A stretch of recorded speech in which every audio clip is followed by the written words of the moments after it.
Olá, sejam bem-vindos. Este é o programa Atual Entrevista. Hoje o nosso convidado é advogado, vereador Didio Conceição, no qual já agradecemos a sua presença. Eu que agradeço a você, Márcio, pelo convite, a todo o seu público em estar aqui. Me sinto honrado, sabendo que você é um dos notórios homens da comunicação dessa cidade, que eu conheço há um tempo e tenho grande apreço, viu? Muito obrigado a todos por esse momento.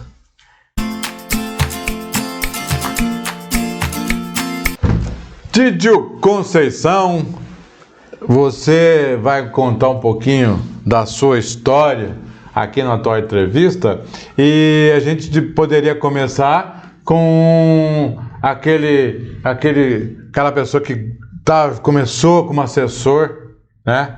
E via a política de um outro lado, né? E me conta um pouquinho dessa vontade de pular a cerca, vamos dizer assim. Pular a cerca é bom, termo bom esse.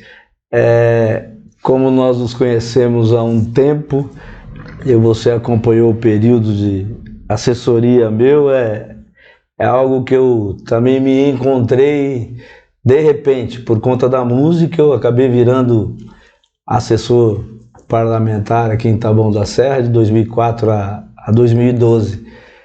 E confesso para você que me realizei em ser assessor, tanto do vereador que eu representei até 2010, o Valdevan 90, quanto do Thales, o Thales Franco, porque pude realizar algumas coisas que eu gostava, de alguns trabalhos sociais que eu já fazia na rua, então eu pude realizar algumas coisas. Vivi muitas coisas boas, vivi muitas coisas difíceis no período, com relação aos pirueiros, algumas coisas que aconteceram na cidade naquele momento, entre outras, mas eu pude imaginar e pensar como seria ser vereador da cidade. E hoje eu me tornei vereador da cidade, mas confesso para você que o cenário é um pouco diferente daquele que nós vivemos, que eu vivi algumas coisas naquele período que foram um pouco difíceis, né? Pois é, eu gostaria até de relembrar um pouco, né? Realmente eram períodos, a política muito difícil, muito conturbada, sim, né? Nessa época, inclusive, que você era assessor parlamentar, as coisas de fato aconteciam, né? Como você falou, pirueiro na época, né? Você chegou à época do IPTU, aquela coisa toda, a política muito conturbada, né? Fala um pouquinho desse período. Os pirueiros, era o transporte alternativo, duas cooperativas dentro da cidade, operavam dentro da cidade, e a gente tinha uma aproximação, principalmente no nosso gabinete, nós éramos muito próximos de uma cooperativa que, se eu não me engano, era a Coopertab naquele momento. E certo dia nós acordamos e tinha uma operação da Polícia Civil dentro dessas cooperativas, mencionando o envolvimento com crime organizado, conforme descrito por eles naquele momento, dessas cooperativas, e acabaram anexando o vereador Eloy e o vereador Valdevan 90, que eu estava, a essa investigação. Então nós passamos um sufoco muito grande de pressão policial, uma pressão policial, política nem tanto, mas foi uma pressão muito grande sobre a vida deles, e acabou vindo para a nossa vida também, para o nosso cotidiano, porque a gente estava dia a dia com eles e discutindo com os pais de famílias, pirueiros e entre outros que tinham no transporte alternativo da cidade, e foi muito difícil manusear isso, foi muito difícil fazer as coisas. A gente desenvolveu jornal, fez algumas coisas com eles para tentar com que eles ficassem, mas nós não conseguimos êxito nisso. E depois teve uma se eu não me engano, foi uma licitação que mudava de pessoa física para pessoa jurídica, e essa licitação também veio um chamamento e as empresas, como se colocaram, não se credenciaram e acabou não prosperando, e o transporte alternativo acabou não ocupando espaço do transporte, e para nós naquele momento ali foi um momento difícil. Fase política muito conturbada, Foi né? difícil, para nós foi difícil, e eu como assessor eu vivi ali a pele, porque eu estava dentro da cooperativa, principalmente da Coopertab, eu vivi lá dentro com aqueles pirueiros, com aqueles homens e mulheres que trabalhavam lá, eu fiquei constantemente acompanhando o dia a dia deles. Foi um momento muito difícil dentro da cidade, aquele momento. Pois é, agora você também tem uma ligação com a música, né? Eu não sei se eu defender, se eu vou dizer pagode ou samba. Qual dos dois você tem essa proximidade? Fala um pouquinho da sua veia artística. Eu fui para a noite. Eu tenho um padrasto que ele toca, que eu chamo de pai, ele toca samba, violão 7 cordas, ele tocou na Mocidade Alegre, em alguns lugares. Tinha um grupo daqui da região que era o Samba de Mesa, era ali do Santo Eduardo, em Embu, e o meu pai tocou muito tempo com eles.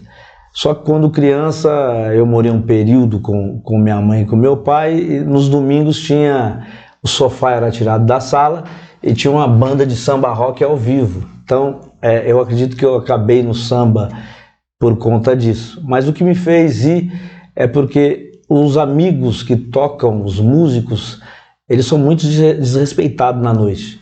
E quando eu fui para a noite, eu fui para tentar profissionalizar um pouco, pelo menos os músicos que eu representava naquele momento. Eu acabei ficando 15 para 17 anos na noite. E eu queria te agradecer também aqui, porque o primeiro CD nosso do Grupo Luance, ele saiu no Jornal Atual, aqui na cidade. Nós lançamos o CD, aí o Eduardo Toledo falou com você, tinha um espaço no final de semana no seu jornal, e você nos ajudou há uns 26 anos atrás, 20 anos atrás. Eu queria te agradecer em nome dos músicos da cidade, que você nos ajudou. Tem um amigo que nos ajudou, que a gente fez um programa, se eu não me engano, foi no canal 42, na época. Eu sou muito grato a ele, Ricardo, acho que era um cara do Campo Limpo ali, que conseguiu uma entrevista para nós. E nós também demos uma entrevista há muito tempo atrás num programa da Rádio 105 FM, a nossa música nem tocava lá, era um programa que tinha de domingo. Eu só lembro o sobrenome desse representante do samba de São Paulo, que era Carvalho, era o mesmo sobrenome que eu, não estou lembrando o primeiro nome, que vocês nos deram essa oportunidade no mesmo momento. Então eu quero agradecer você em nome dos músicos da cidade, em nome do Grupo do Lance, e eu veredei por esse caminho aí uns 15 para 17 anos, trabalhando com o Grupo Luance, tocou na Transcontinental, 105, fizemos muitas coisas, que é um grupo de compositores da cidade de Taboão da Serra. E nós temos muitos músicos bons aqui dentro, músicos, compositores, e hoje a gente está com outro projeto que chama-se Viva 90.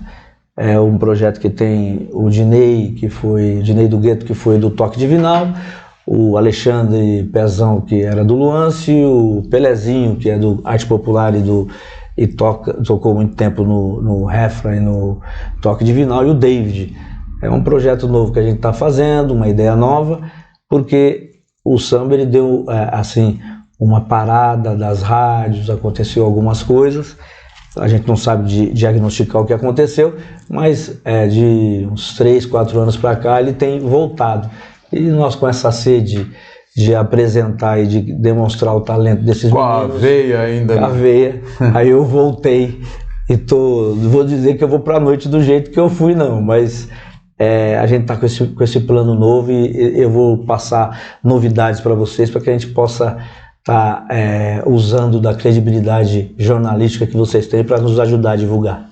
É muito bom. Mas depois da música, o vereador a qual você prestava assessoria tomou outros rumos.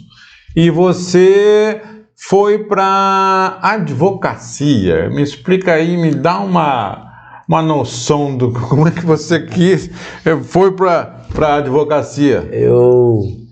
No ano de 2012 nós perdemos a eleição, eu com o Thales, 2.120 votos. Qualquer outra coligação que nós estivéssemos, a gente tinha entrado. Nós perdemos por 20 votos. O Marco Porta teve 2.140 votos. E nós tivemos 2.120 votos.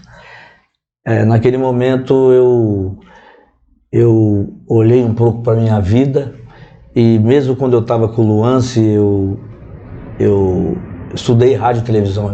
Eu fiz rádio e televisão, e antes eu sou formado em tecnologia industrial, então eu era desenhista com 19 anos. Por aí eu fui desenhista industrial de uma empresa aqui dentro do Taboão da Serra, a Hoffman Pan Costura, que era lá na Condule.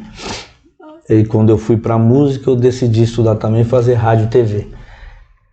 E esses projetos, essas coisas que a gente participou, eu não tive êxito por conta de grupo, por conta de algumas coisas que aconteceu.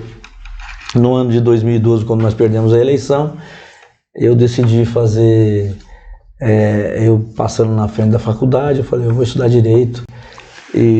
Quero ser um doutor. E vou tentar pelo menos ser independente, que eu estou sonhando meu sonho com um monte de pessoas e não deu certo. Aí eu enveredei por esse caminho, eu fui trabalhar com um tio meu que tem um escritório em Embu das Artes, ele tinha um espaço em Barueri, aí eu enveredei para Barueri, fiquei com ele lá, só que eu também passei pela Câmara de Cotia. Eu fiquei no ano de 2016 a 2020 como assessor do Celcitic lá na Câmara Municipal de Cotia. Eu trabalhei 4 anos, então nesse período eu fiquei longe daqui da política, mas eu estava trabalhando com o Celcitic lá em Cotia e pude ajudar ele também por conta do conhecimento que eu adquiri aqui dentro da Câmara Municipal, com o Tonico o Tonico me ensinou muito, me ajudou muito, o Antônio lá da Câmara. Eu pude passar isso e algumas coisas que a gente veio aprendendo no decorrer do meio jurídico quando a gente foi trabalhando. E quis o destino que você queria ser vereador, né? Você queria pular aquela cerquinha de qualquer jeito, né? Como é que foi o início, assim? Me fala como é que você entrou na sua cabeça, eu quero ser vereador. Como é que foi essa decisão? Eu fui candidato a vereador numa eleição, quando eu saí quando o Thales perdeu a eleição, teve um período que queriam que eu fosse candidato. E eu tinha uma conversa feita com ele, essa conversa não prosperou, para a pessoa que ele estava fechando para trabalhar, não prosperou. Eu, para não ficar com a falta da minha palavra com as pessoas, eu me filiei naquele momento com o Stan, que foi meu amigo de Câmara no PSOL, fui candidato no PSOL, se eu salvo engano, de 288 votos, alguma coisa assim, ou 388, eu não me recordo, aí tive e saí por quê? Só para mim estabilizar um momento meu da vida, porque me chamaram para trabalhar e eu tive uma conversa, não prosperou, eu falei, não, eu vou sair por aqui, assim eu não falto com a palavra com ninguém. E fiquei fora desse momento. Aí quando veio 2020, queriam, vamos ser candidato. Eu não quis ser candidato em 2020, tanto é que me colocaram no partido era o PSL, que era o Marcos Paulo era qual? Marcos Paulo não, o Vitor Medeiros, qual era o partido que ele estava? Pelo partido dele. Uhum. Eles me inscreveram junto com o pastor que estava. Eu falei, eu não quero ser candidato e não fui para a rua, não quis. Em 2024, a gente se reuniu no começo de 2024 e vamos ser candidato. Eu não estava a fim de vir candidato. Não tinha essa vontade. Tanto é que falei para as pessoas, para o grupo, aí se reunimos, tiramos a nossa candidatura, falando, vamos ser. Quando comecei a caminhar, eu chamei o grupo e falei, aí eu andando para um lado para o outro, eu falei, vocês não falaram que eu fosse candidato? Falamos. Então como é que eu posso estar andando sozinho para lá e para cá e a gente não está... Então a gente se reuniu e acabei sendo candidato. E as pessoas diziam que eu ia ter 300 votos, 200 votos, 600 votos. Falei, tudo bem, vamos ser candidato. Ok. Dino, a gente vai dar um recadinho e a gente já volta e vocês vão saber a dificuldade que é conquistar o voto.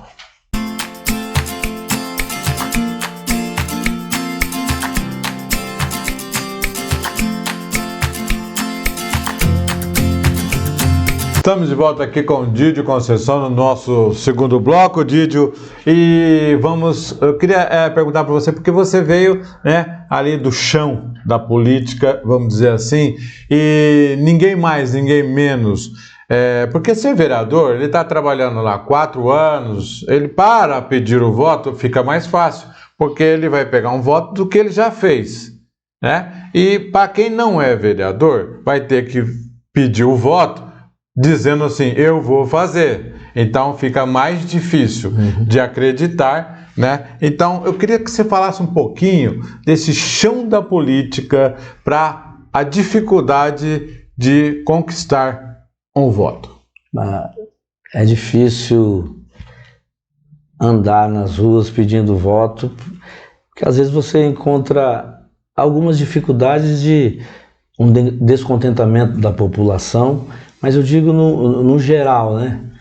E você tem que ter equilíbrio para lidar com o povo, tendo em vista que nós somos também parte integrante deles, né, Márcio? Então, ele está muito machucado, muito sofrido, algumas promessas. Nós sabemos que tem alguns que não estão preocupados com a política, mas tem muitas pessoas que você bate nas casas e você vê que elas estão preocupadas. Algumas perguntas, algumas indagações. Eu sou, por você dizer que eu sou do chão ali, quando eu chegava aqui eu encontrava algumas pessoas assim, turrões assim, na forma boa de indagar algumas perguntas e de ter um descontentamento. E é plausível isso, eu sempre parei e perdi tempo de 20 minutos, de 30 minutos, ou o tempo que eu achava que era necessário até o ponto de assessoria vir me puxando pelo braço, mas eu preciso conversar aqui. Então a gente tem isso, mas é algo difícil por conta do contexto histórico nacional, político, da gente viver algumas coisas e não poder responder para elas às vezes o que a gente até queria responder. E para mim é muito difícil porque eu nasci aqui no Taboão e eu ando dentro do Taboão e vejo algumas dificuldades que a gente teve. Então, para construir ele é na unha mesmo, ali conversando, mas não é fácil lidar com algumas situações. Você pede mesmo força para que você tenha a resposta e às vezes você não tem a resposta para algumas coisas. Eu sempre digo o seguinte, há um abismo entre quem já é vereador e quem está querendo conquistar uma vaga na Câmara, né? Porque é como se fossem deputados ou os senadores, porque eles estão 4 anos com o poder na mão, né? Agora, no seu caso, né? Ali sem nada, né? Sem o poder, sem todas as benécias que tem que o poder dá a eles, conquistar isso, eu acredito que não é fácil, não. Mesmo porque a renovação das câmaras, no geral, são muito baixas, né, essas renovações. Sim. Né? E então, quero até te parabenizar, porque quem sai do nada, né, vamos dizer assim, e conquistar, você pulou a cerca lá, e chegou à cadeira e queria saber, quando você entrou no seu gabinete lá, eleito, qual foi a sua sensação?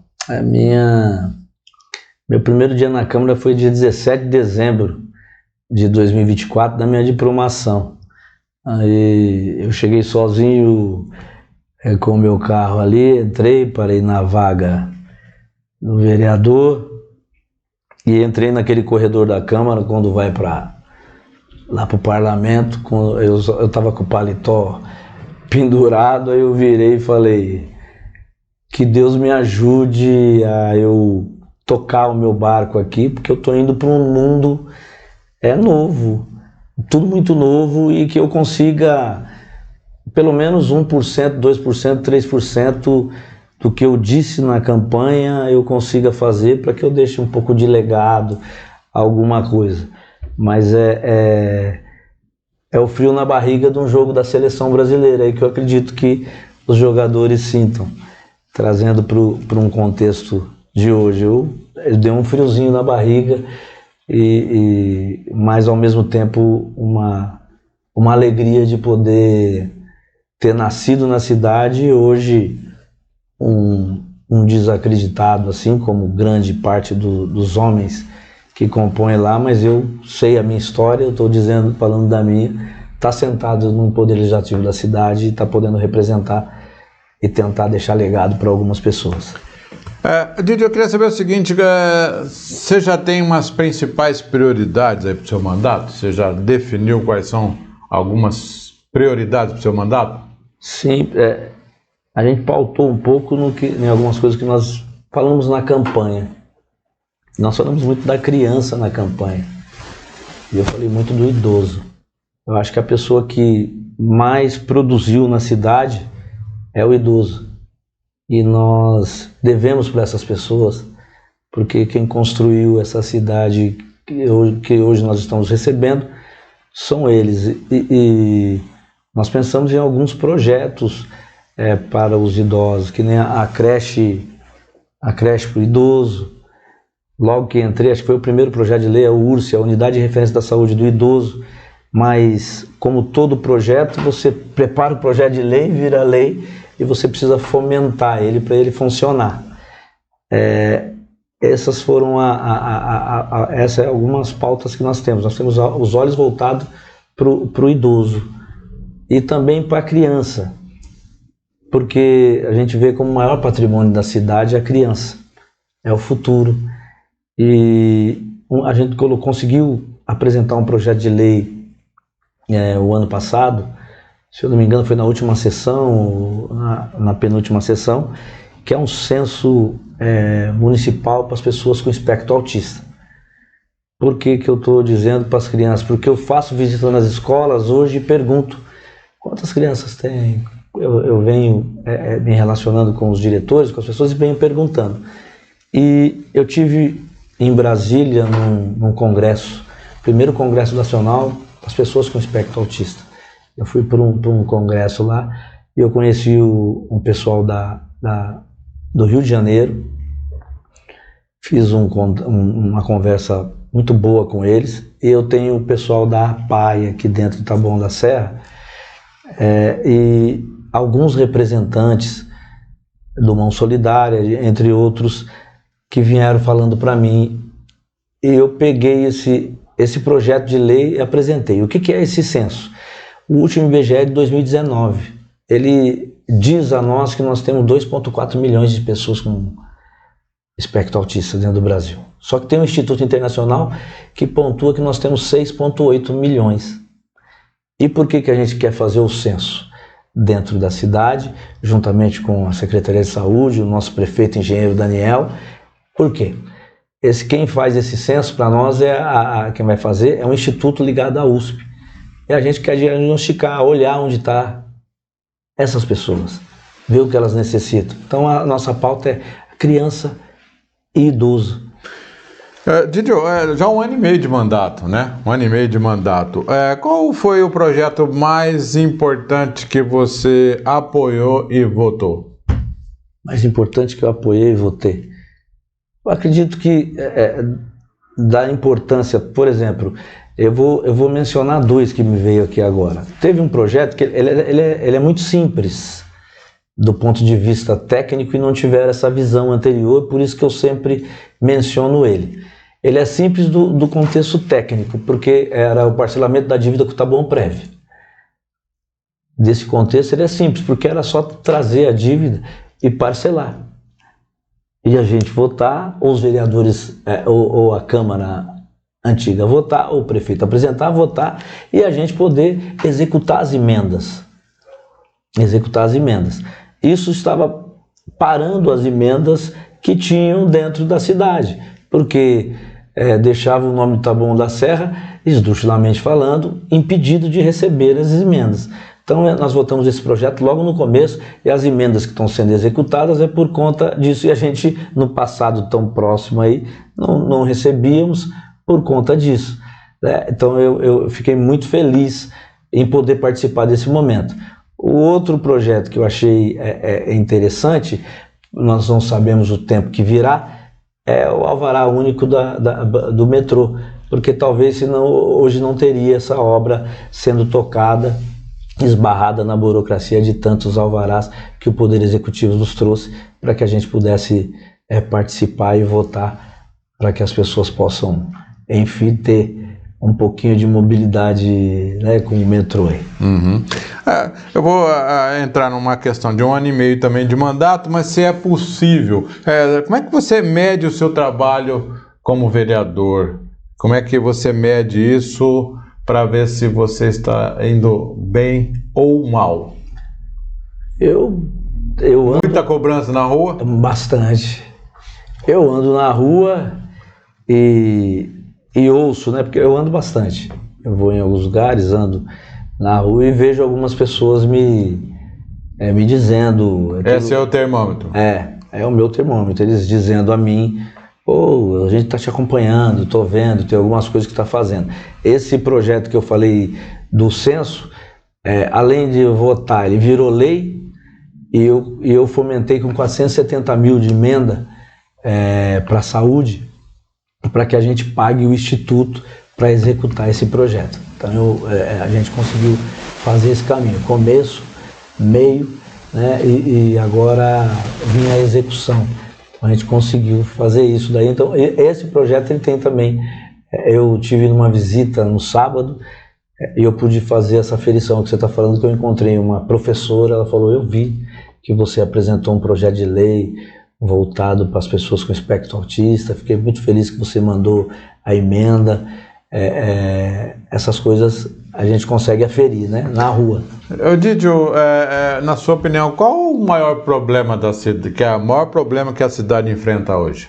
O maior problema que a cidade enfrenta hoje e ontem, e vai enfrentar em algum tempo, ela ter sido construída, como a grande maioria da cidade, sem um planejamento. Hoje nós pagamos um preço muito alto. Densidade. Sem o planejamento.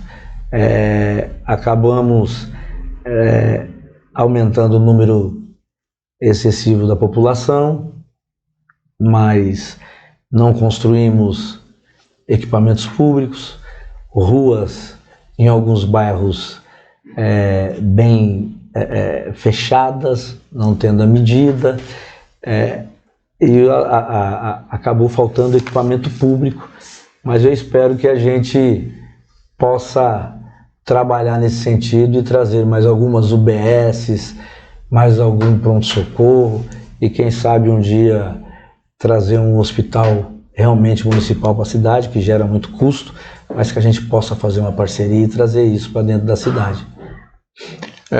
Didio, assim, você, numa campanha, a gente faz muitas promessas, né?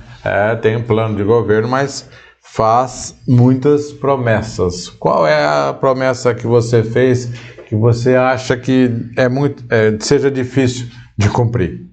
A promessa que eu fiz que é difícil de cumprir é a unidade de referência da saúde do idoso, porque eu necessito de verba ou do governo federal ou do governo estadual para que eu possa executar juntamente com alguma coisa de emenda e com recurso próprio da prefeitura também. Mas nós vamos lutar para que isso aconteça. Muito bem. 1 ano e meio, o que você fez que você faria diferente? Eu fiz que eu faria diferente? Olha, eu não vejo nem algo que eu fiz que eu faria diferente, não. Eu estou feliz com o que eu tenho feito. Eu confesso que talvez às vezes nós mesmos, olhando a gente comete alguns erros, né? Se eu olhar para trás, talvez alguma coisa, mas eu não vejo. Eu vejo que eu estou com os meus pés firmes no meu passado, de morador, de residente domiciliado aqui, de ter minha avó como referência, por isso a razão que eu agreguei o Didi Conceição. Então eu não tenho nenhum arrependimento, não. Muito bem, então, muito bom. Eu diria assim, alguns moradores que quiserem colaborar com o seu mandato, como é que ele tem que fazer? O que ele tem que fazer se quiserem colaborar com projetos, ideias no seu mandato? Os contate no nosso gabinete, tem o nosso Instagram, que é o Didi Conceição, tem o nosso futuro escritório, que daqui a pouco está aberto lá na Tenente José da Cunha, lá da Casa do Paco, lá onde era o João Barraqueiro, onde nós tivemos o escritório político. Lá vai ser aberto para fazer um trabalho com as pessoas, e a gente está aqui com a humildade de receber todo e qualquer tipo de comentário negativo ou positivo, para que a gente possa construir, porque no fim, ou num começo muito bonito, quem ganha é a população. Esse é o equilíbrio que a gente deve ter, né, Márcio? Tá, vou te dar uma câmera aí, 1 minuto para você mandar um recado aí para os seus súditos eleitores de Taboão da Serra. A câmera é sua, pode mandar um recado aí. Obrigado, Márcio, obrigado a todos os 3.613 eleitores, mas muito obrigado a Taboão da Serra por eu ter nascido aqui, ter sido criado aqui, ter tido minha avó como referência em minha vida, minha mãe, que também foi assessora do Oscar Ferreira, e todos os amigos, colegas, e ao parlamento por ter me recebido com tanta alegria e me tratar tão bem. E ao prefeito engenheiro Daniel, um abraço e meu muito obrigado por ter acreditado também em meu trabalho. Muito bem, Didi, nós chegamos ao Passa Rápido, né? Quando o papo é muito bom, passa muito rápido, infelizmente. Muito obrigado aí pela sua presença, ter aceitado o nosso convite. E o programa Atual Entrevista vai ficando por aqui. Na semana que vem a gente volta, e eu gostaria de agradecer a audiência de vocês em todos os nossos programas aqui pela TV Atual. Muito obrigado pela audiência, e na semana que vem a gente está de volta. Obrigado.